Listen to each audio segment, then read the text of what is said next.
खासकर एक गाने शायरी गुमा शमाशकिल शोएब दानिश है वह आवाज़ कुछ कभी शमसमी में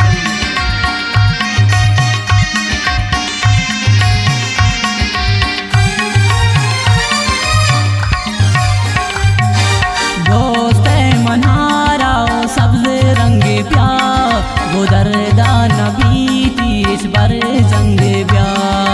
दोस्त मनारा सब्ज रंगे ब्या गोदरदा नबी तीस बर जंगे ब्या गोदरदा नबी तीस बर जंगे ब्या।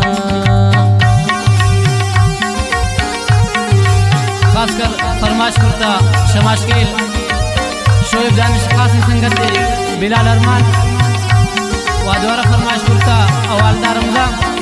व शमाशकिल रजाओ के फरमाइश करता जहूर ज़ेब आइज़ागानी खजानी उमैरजान उज़ैरजान ज़ुबैरजान व द्वारा फरमाइश करता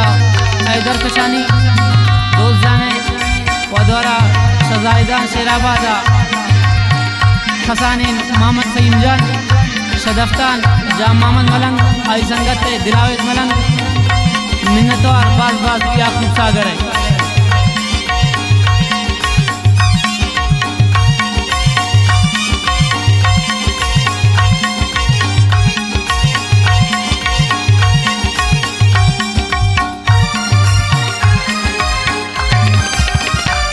की चम्मा दबा कुरना दुर्दाना की चम्मा निहास तुन मन दीवाना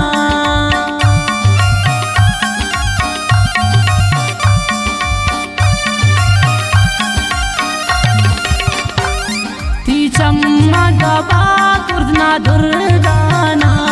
की चम्मा निहास तुन मन दीवाना रसीदा सवाबे ओ मारंग ब्या गोदरदा नबी तीस बर जंग ब्या दोस्त मनारा सब्ज रंग ब्या गोदरदा नबी तीस बर जंग ब्या दोस्त मनारा सब्ज रंग ब्या गोदरदा नबी तीस बर जंग ब्या गोदरदा नबी तीस बर जंग ब्या।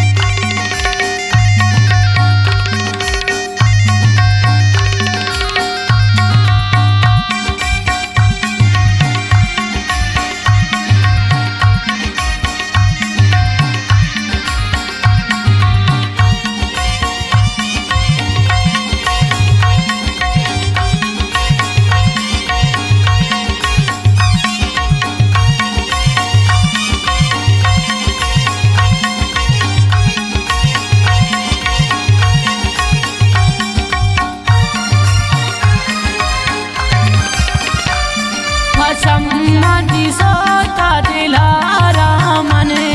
छदुनिया वा कुर्दा किनारा मने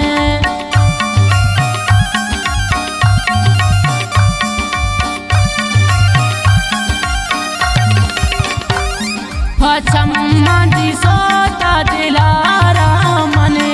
छदुनिया वा कुर्दा किनारा मने मोहब्बत कारीनो केन रंग ब्या गोदरदा नबी तीस बर जंग ब्या दोस्त मनारा सब्ज रंग ब्या गोदरदा नबी तीस बर जंग ब्या दोस्त मनारा सब्ज रंग ब्या गोदरदा नबी तीस बर जंग ब्या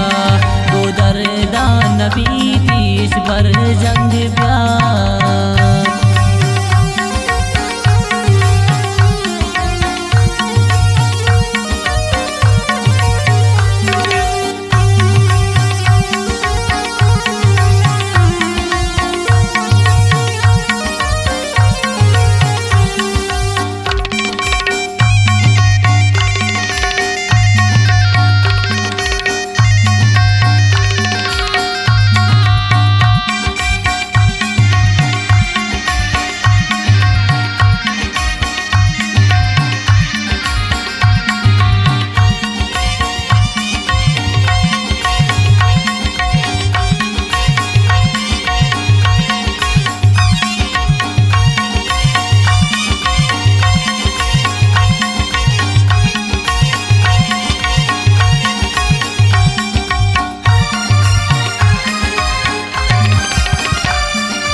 दाई मानोन दिल तंग ब्या गुदरदा नबी तीस पर जंग ब्या दोस्त मनारा सब्ज रंग ब्या गुदरदा नबी तीस पर जंग ब्या दोस्त मनारा सब्ज रंग ब्या गुदरदा नबी तीस पर जंग ब्या गुदरदा नबी तीस पर जंग ब्या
शोएब दाई शेरा बस यादगारी